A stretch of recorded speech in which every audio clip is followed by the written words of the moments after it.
Already the different types of carbohydrates. Not yet. Tapos na kayo sa carbohydrates. Sino ba lecture niya anak?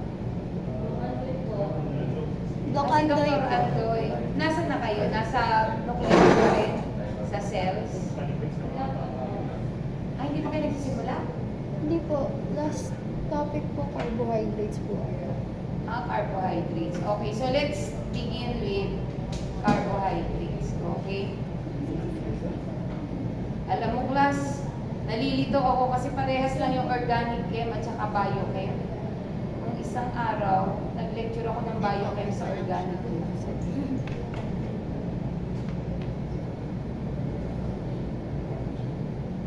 Okay. So I sent in our group chat a PowerPoint about carbohydrates. So please take a look. Okay. So first that we will do is to identify the different types of carbohydrates. Okay, class. So there are three types of carbohydrates. One, the simple carbohydrates, which includes our monosaccharides and disaccharides, and the complex carbohydrates, which includes our polysaccharide. Okay, so the formula for our monosaccharides is C6H12O6. Glucose, fructose, and galactose have this type of formula. So, how are we going to differentiate glucose, fructose, and galactose? So, glucose class is the dextrose or blood sugar. It is the primary fuel for the body, found in all disaccharides and polysaccharides. If you will remember, class, in our magsusulat na pa ako. In our system, body system, glucose is the main source of energy. And the equation for the generation of energy is, for cellular respiration is C6H12O6 plus, what do we add? Will give us ATP plus carbon dioxide plus water. Okay, this is not a balanced equation. Okay, let's balance. So this is the cellular respiration. That's why glucose is very important. It is the main source of energy in our body. Next. So, and what is the fuel of our body? The main currency is ATP or adenosine triphosphate. Dapat capital. Okay, remember class?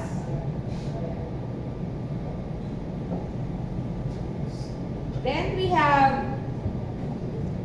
glucose is an important component of the disaccharide, galactose, and fructose, and also and maltose. So, where will you find glucose? Glucose is also the main monomer for our polysaccharide and for the polysaccharide starch and glycogen. Okay, so disaccharide. What are the disaccharides that we have? We have maltose and lactose and sucrose. So maltose is made up of 2 glucose units. Now, our lactose is made up of glucose and galactose. While our sucrose is made up of glucose and fructose.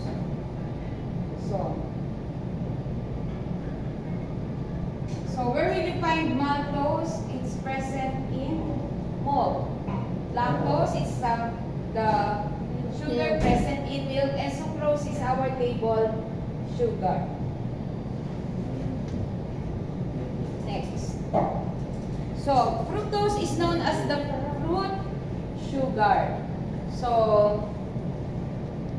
it is found in fruits and converts to glucose in the body. Okay, and then galactose is part of lactose found in milk. It can also be converted to glucose. Okay, so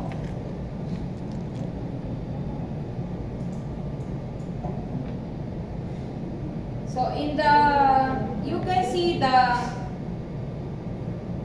structure of your maltose, of your of maltose. Okay, so kung ito ay magiging sugar, milk sugar, yung isa ay mapapalitan lang na galactose. Okay, class. You will notice that the hydrogen and the hydroxide, pangit kasi ako mag-drawing. Pakitignan na lang po yung PowerPoint ha. Okay, the disaccharide undergo the process of hydrolysis. So what is hydrolysis? Hydrolysis is the breaking of the bond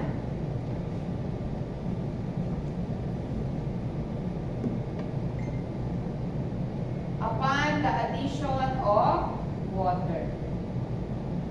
So we need to get to know first the substances that we are testing. That's why we started with this. Okay, so most carbohydrates undergo hydrolysis. Okay, so as you can see in the illustration, water will break the bond between oxygen, between the N-C-glycosidic bond. Ano yung N-C-glycosidic bond ulit? Class, tingnan nyo yung inyong mga structure. Do you see the red one? Yun yung N-C-glycosidic bond. Okay? So, yun yung ina-attack ng water. At binibreak para mag-produce siya ng dalawang monomer or dalawang monosaccharide. So, upon hydrolysis, you will see that two monosaccharides are formed when water is reacting with the glycosidic bond. Okay, now, complex carbohydrates, we have glycogen, starches, and fibers. Glycogen is the stored energy or the stored sugar in animals. Okay, while starch is the stored sugar in plants. And fiber is our cellulose, okay, which is the main component of plant cell wall. When it comes to solubility, our fiber is not soluble in water. Therefore, fiber does not undergo hydrolysis. However, glycogen and starch undergo hydrolysis. Okay, so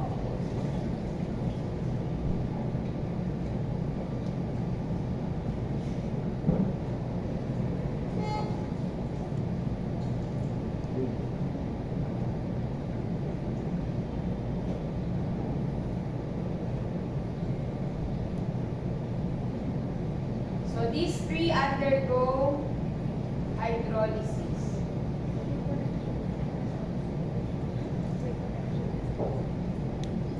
Okay, that's why we can break down the starch that we get from carbohydrates that we eat, like rice. Okay, more so, aside from that, we have the enzyme salivary amylase that helps in the starch, the breaking down of starch. Okay? So, ang next na nito kasi is digestion. Wala na akong okay, so in our body, digestion of our sugar starts with the salivary amylase. Ngayon, babalikan ko class yung result natin sa macaroni. Talaga nag-drawing ako. So, ang macaroni ay starch. Okay? So, yung isa, anong nilagay? Pancreatic. Yung isa, Na2CO3. So, yung carbonate. Yung isa, salivary amylase. Napansin nyo, di ba? Yung salivary amylase, hindi siya kasing dark brown nung inyong pancreatin at saka sodium carbonate. Bakit hindi siya kasing dark brown? Ganda, okay lang ba kayo dyan? Yes. Ayaw niyo talaga sa harap ko, ha? Hindi naman ako nangangain ng tao. Bakit ako nangangain ng tao? Hindi po. Baka mami, bakit daw light lang yung color? Kasi na-breakdown na yung starch. Okay, so, yung nadidetect niya na starch at saka baka covered pa yung ng salivary amylase yung ating macaroni as compared with this. Kasi hindi naman mabe-break down ng pancreatin at sodium carbonate yung starch na present. Saliva lang talaga ang magbe-break down ng ating starch. Okay, so this one is, you observe that in this part, it is dark blue. Tama ba? Tama ba, class? Dark blue. Ito, dark blue din. But this one, you have what? Spots of blue. Spots of blue. Okay, because the salivary amylase is now acting in our macaroni. Okay, class. So, okay na ba tayo? Are we good? Now, the next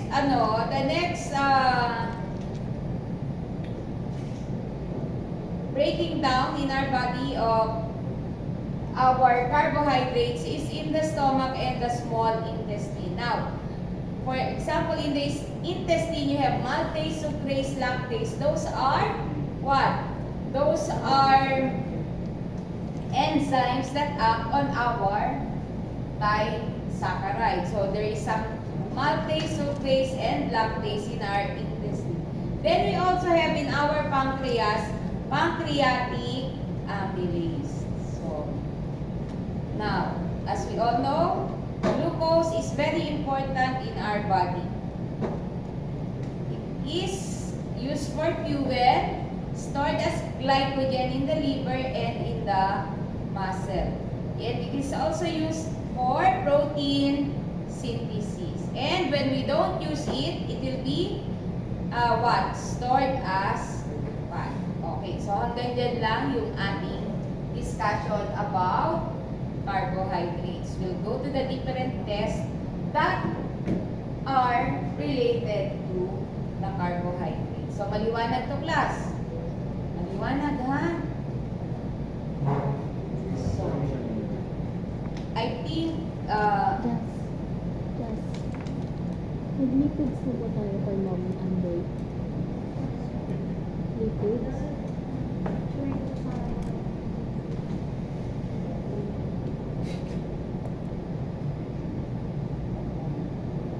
so, we perform qualitative test for carbohydrates. Now, we all know that carbohydrates, ay wala na dyan, anak. I'll send it to you.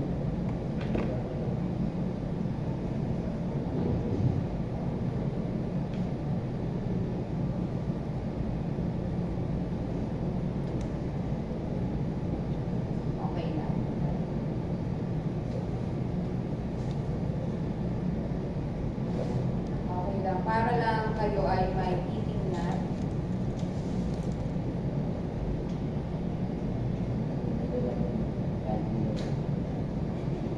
Okay, so now, carbohydrates can be a ketone or an aldehyde. Look at the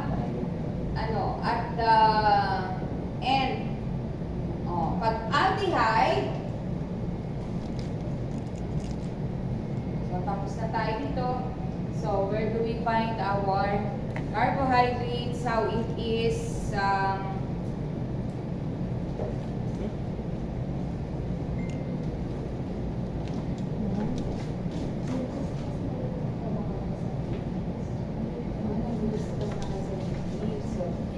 tama.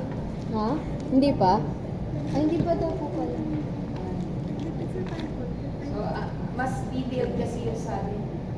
Kasi may Fisher projection, may Howard projection. So, you are more familiar with the structure of the...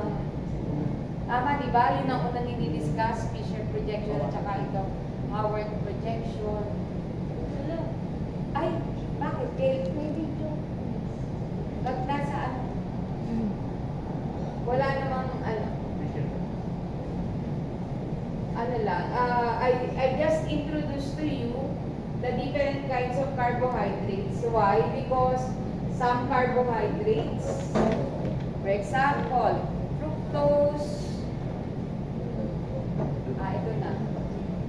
We have tests that gives positive result only for fructose, for those carbohydrates that contains ketones.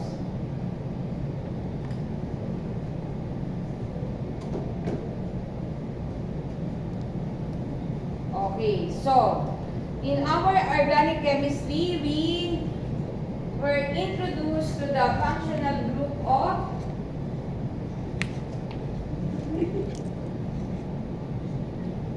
so this one is a ketone, right? What is a ketone? It has a carbonyl group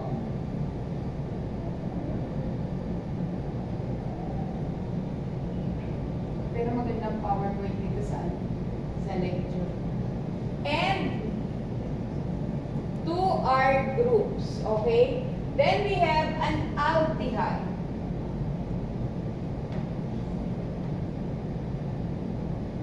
So if it is an aldehyde, they are almost the same. So where is the difference?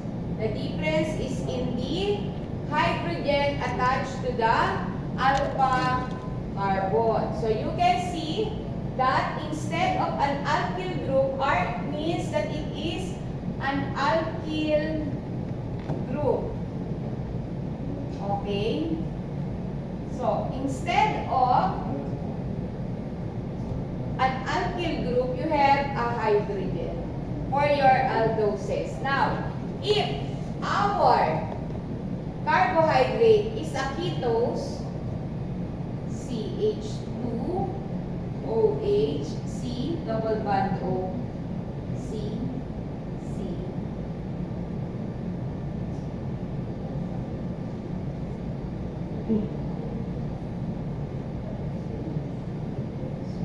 One, two, three, four, five.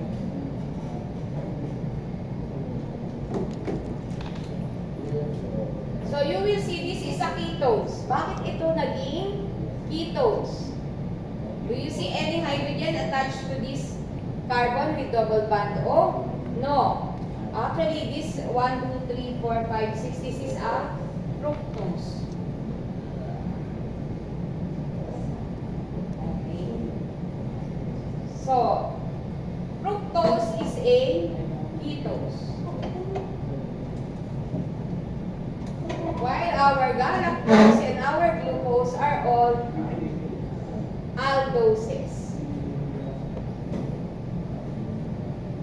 So if it contains an aldehyde group, it will be called as an aldose. Okay, so aldose pag aldehyde. So paano yan? C double bond O H. Then you have your CH2OH, C CH2OH, CH2OH, CH2OH, 1, 2, 3, 4, 5, 6, CH2OH. Okay? Kung mapapansin nyo sa lecture, mag-iiba lang ang glucose sa galactose, depende kung nasa left or nasa right ang hydroxyl group. Pero si Mama magdi-discuss noon. Hindi ko na lang i-discuss na mabuti. Okay, depende. I think it's in this carbon. It's on the third carbon where the hydroxyl group differs kasi may left and may right. Okay. So hindi naman siya nakasulat na ganito eh. C. Aba? Then you have an H here. Ay, mali. Hindi yan CH. CHOH. So,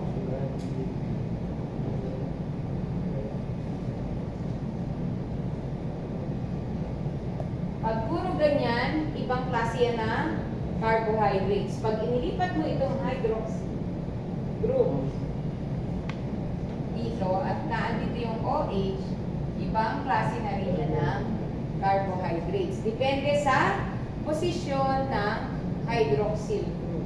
So, basta pag aldose class, titignan nyo lang, uy, nasa taas yung carbonyl group. Okay. Pag fructose, pag ketosis, nasa secondary carbon yung carbonyl group o yung double bond. Okay? So,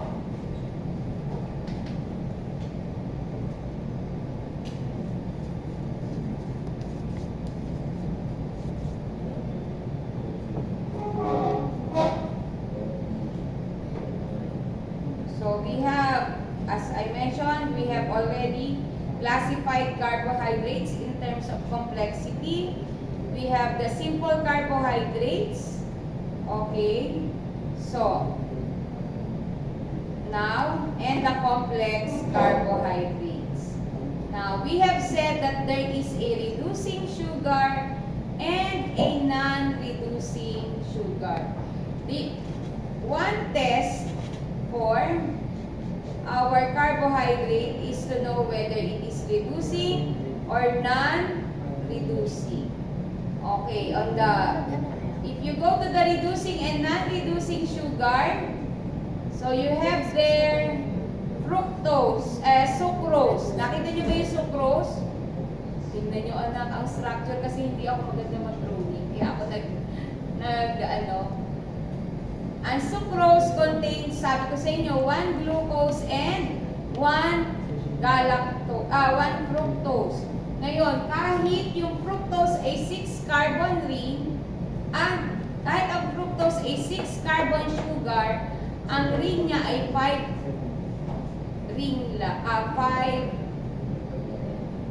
3. It is a 4 carbon ring, hindi to 4 carbon. It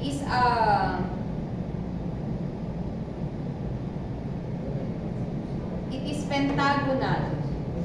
Okay? Tignan nyo, anak. Nakita nyo ba ito?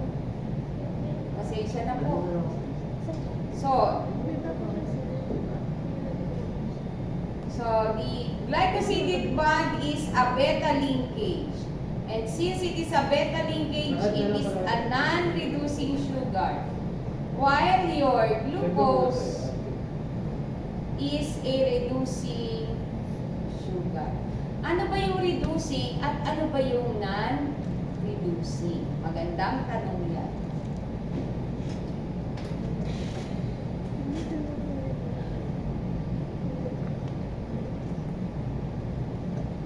I think in the first part of the lecture, tama ba? Pinag-aralan niyo ba yung redox reaction? Okay na. Pasensya na class.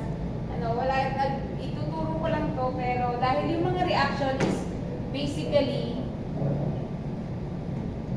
redox reaction. reaction. Okay? Ano ba yung redox reaction? It is reducing and oxidation. Reduction, it involves reduction and oxidation. Okay. Pag sinabing oxidation plus, there is a loss of an electron. Okay? So, another one, or an addition. Addition of oxygen. Okay? So, yan yung tinatawag na oxidation. Pagka reduction, nag-gain ka ng electron. Gains electron. O kaya, nag-gain ka ng hydrogen. Okay? So, for example, we have one reaction. What? Potassium dichromate. Did we perform that experiment? Baka ako'y maligaw na naman. We did Benedict's test. Okay, Benedict's test is a test based on redox reaction. Okay? So, loss of an electron or addition of an oxygen. Ito, gains electron or gain hydrogen. So, yun yung reduction reaction. It is always a combination of the two, kaya tinawag siya na redox reaction.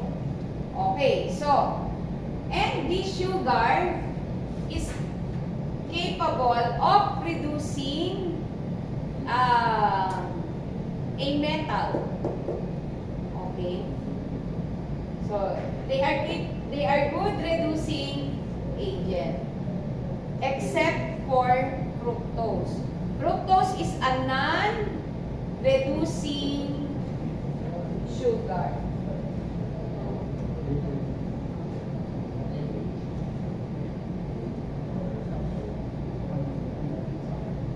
Okay, so our fructose is a non-reducing sugar. The rest that we tested with Benedict's reagent is a reducing sugar.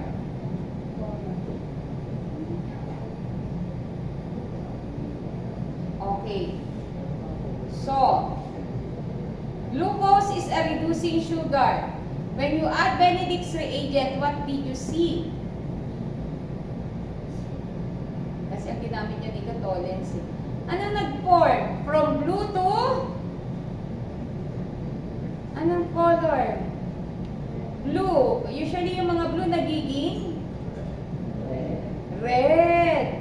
Tama. Ang galing. Plus 1 ako. Oh, plus 1. Oh, tama na. So, we performed the Benedict's test and we check for the presence of reducing sugar. Okay. So, we'll start with that one. Oh, to detect the presence, number 2. Will you please go to number 2? Presence of reducing sugar. All monosaccharides are reducing sugar. Why? Because they all have a what? Nawala ang aking botya. They all have a what is present? It's in your it's in your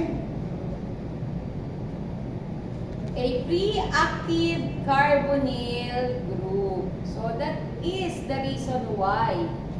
So this one, this is the free active carbonyl group. So this is the one that is being reduced. Fructose does not have a free active carbonyl group. Why? Because it does not have a hydrogen. Okay? Huwag kayong mag-alala. Naantok na ba kayo? Gusto niyo ice cream? Gusto niyo asukal? Ay, bibling ice cream. Okay. Ang onti-onti. Okay, so ito napakahalaga nitong H na to. Okay, kasi it makes our sugar a reducing sugar, which is not present, of course, in your fructose. Okay? Now,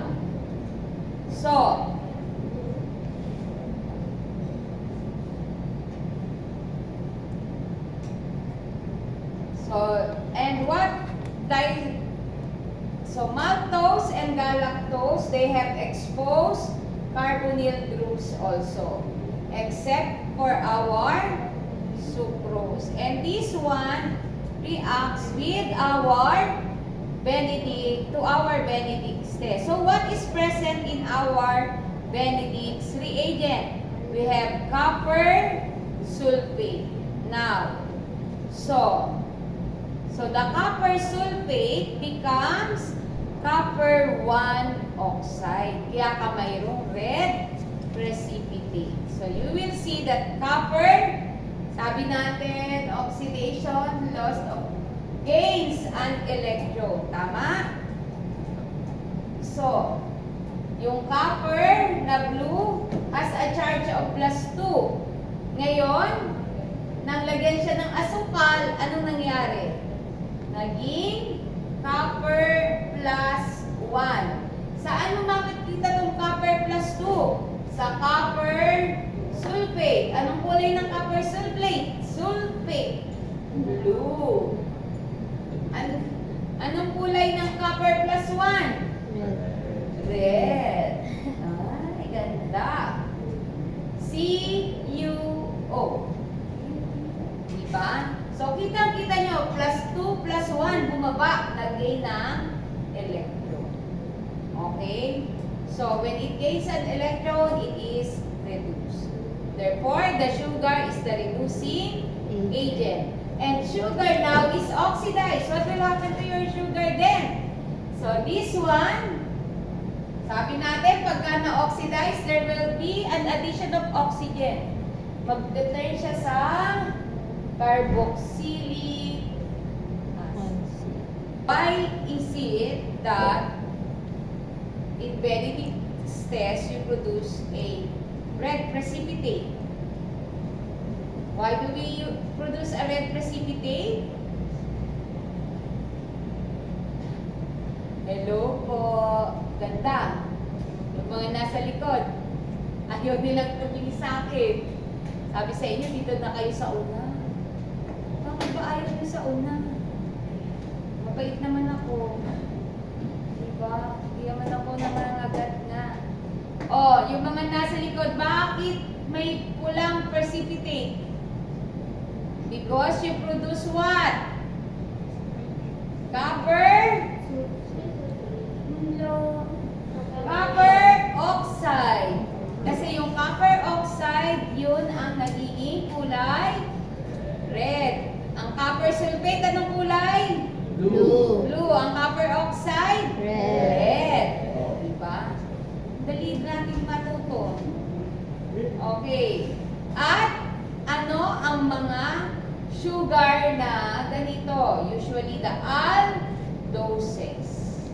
Ketones cannot produce a red precipitate because it cannot be reduced. It is a non-reducing sugar.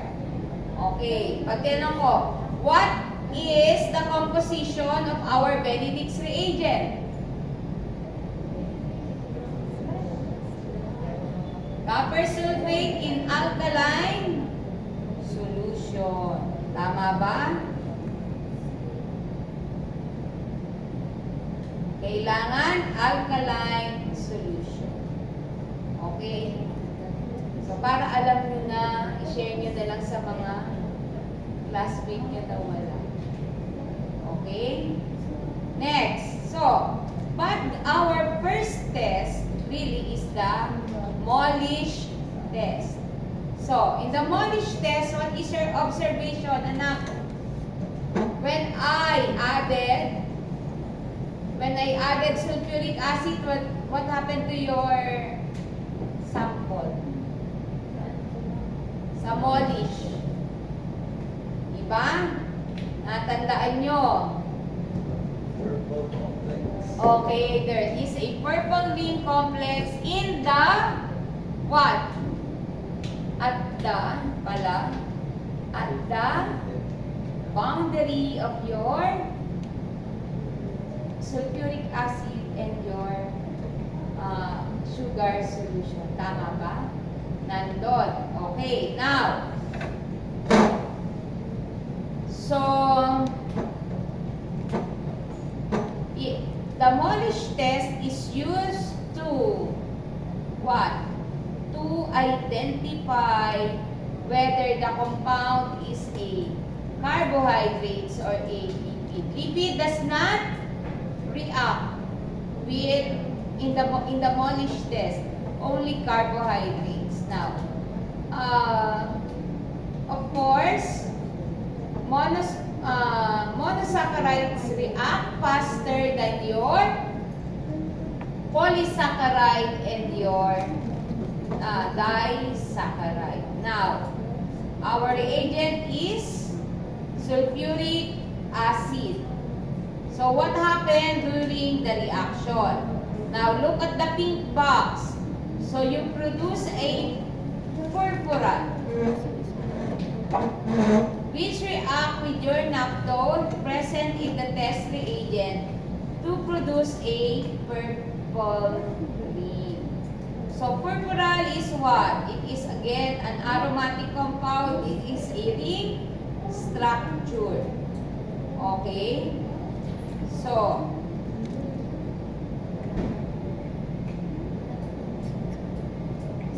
you form the hydroxymethyl purpural and then you produce a purple ring. Okay, class. So, what is, ito ba ang ating test reagent? Glucose, lactose, and starch din? Yun ba ang ating tinest? Hindi tayo nag-test ng lactose, tama? Ang glucose, starch, xylitol, tama? Xylitol ba ganda? Nalilito ako. Nasaan na naman ako? Baka ako'y nasa organic. Walang xylitol?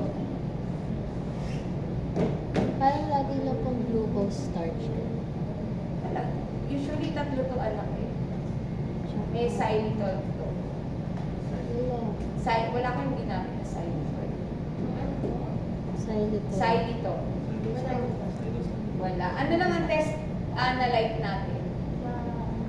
Sa Molish test. Yun. Xylose pala. Xylitol ang sinabi ko. Okay, so, all of the three reacted with, anong tawag dito? With Molish reagent. Okay, so we're done with Benedict's test and Molish test. We did not perform barcodes test. Anyway, it is a test to distinguish di and polysaccharide. So, in this test, this is also a redox reaction. The non-reducing sugar produces a what?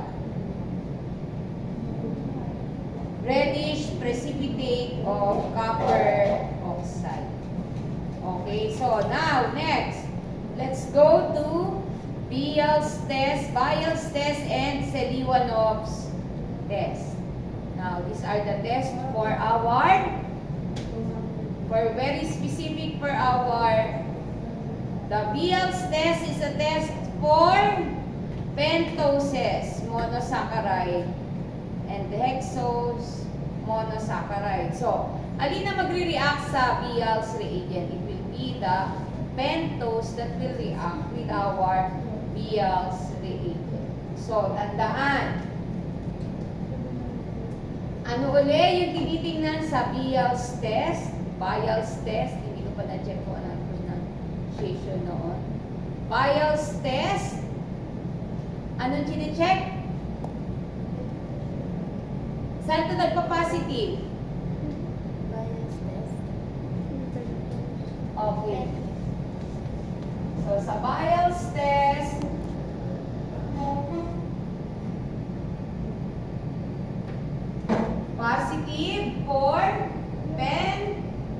pentoses and negative for hexo.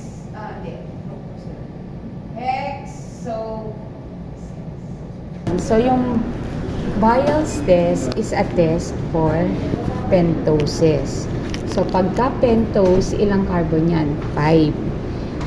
Okay, so ngayon, ang mangyayari, pag ikaw ay mayroong 5 carbon sugar, magbibigay siya ng positive result.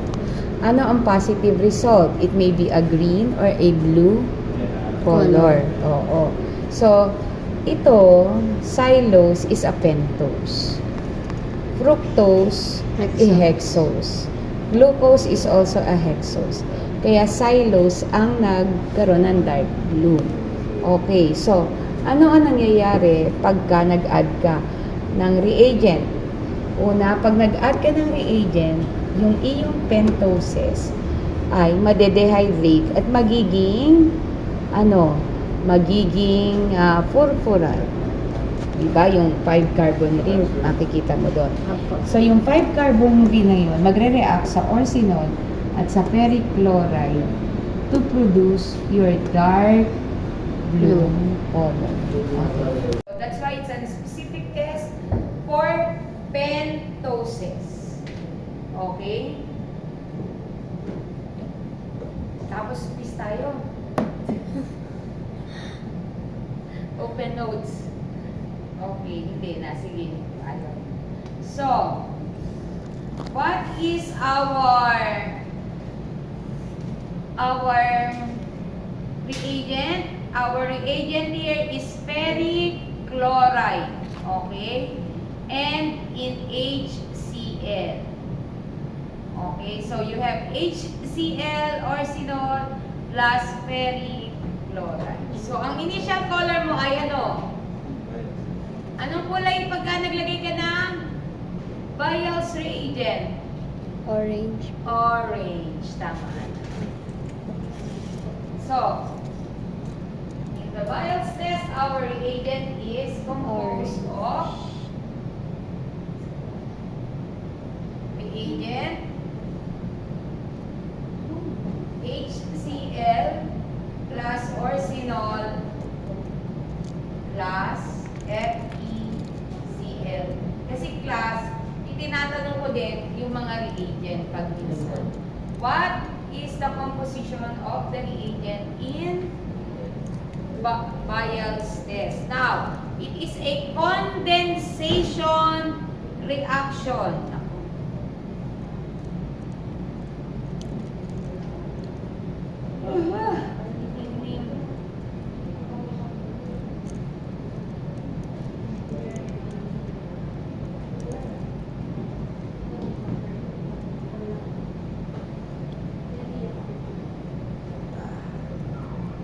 Okay.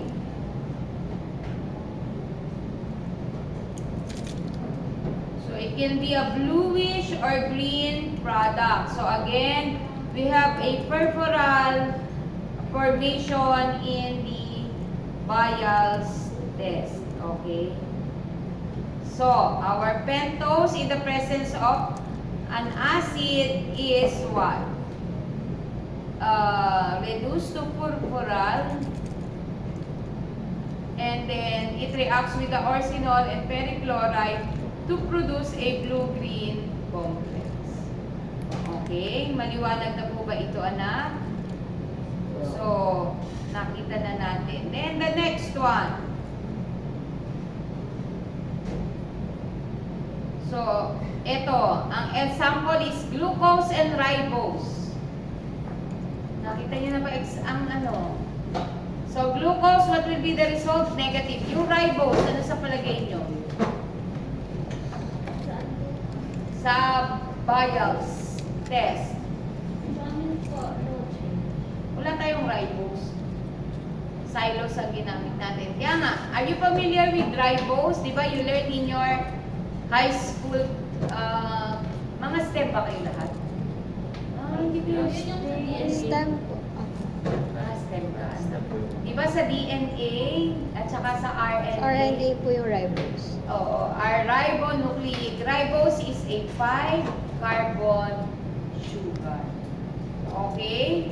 Therefore, it will give a positive result for our Bayes Orsinol test. Okay ba, anak? Maliwanag. O, may question nga dito, hindi ako nagbibiro. Oh. Tapos si may tanong dito. Sige, recitation na lang tayo. Yun, di ba? Okay na yan sa inyo. Para Magising.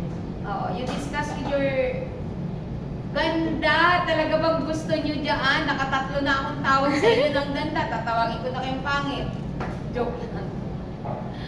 Ayaw nyo talaga lumapit dito. O sige, inyo yung 1, 2, 3. Sa kanila yung 4, sa kanila yung 5. Ayaw nyo lumapit. Paano kung malalaman naiintindihan nyo ako? Naiintindihan nyo ba ako? Sige na, 1, 2, 3 na sa inyo. Question 1, 2, 3. Tapos sa kanila 4. Sa kanila 5. O, okay? Sa ilalim na. Sa ilalim ng PowerPoint. Oo. Sa dulo. Sa dulo. O, 1, 2, 3, 6 sa inyo. Para naman marinig ko kayo, mag-report kayo sa una. Meron, anak. Screenshot nyo na lang po.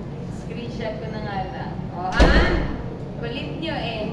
Ganda nyo talaga. Joke lang ha, huwag kayo magagalit, anak.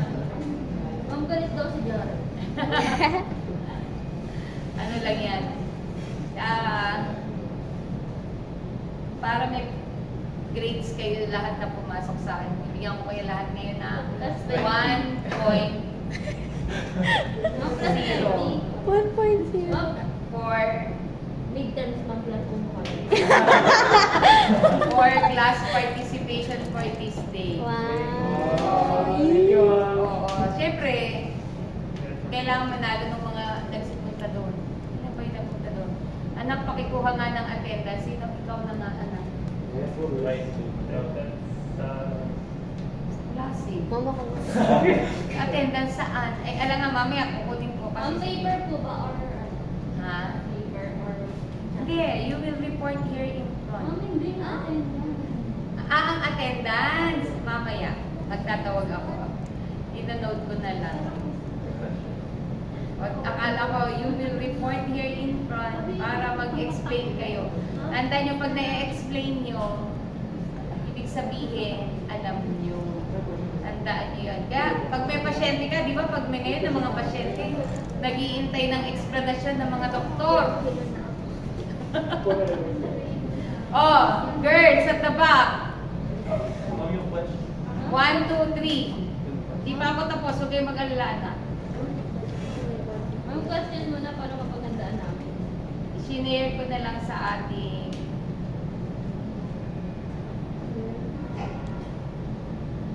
ba't kaya wala sa inyo, ano? Ang parang po po. Okay na. Nakita nyo na. Okay, let's finish the last one. Meron pang Seliwanov's test. Okay. O, mamaya kayo magbasa ng mga tanong nyo. So, sa Seliwanov's test is a test for ketosis. So, our samples are glucose, sucrose, and ano pa? Fructose. Galactose. Wala tayong galactose. Dahil anak pa lang. So, what you have here is a cherry red product. So, there is the equation. Okay? So, it reacts with hydroxymethyl purpural and resorcinol. Okay? Ano? It produces again, you have HCl, kaya laging umuusok yung reagent. Parang, paano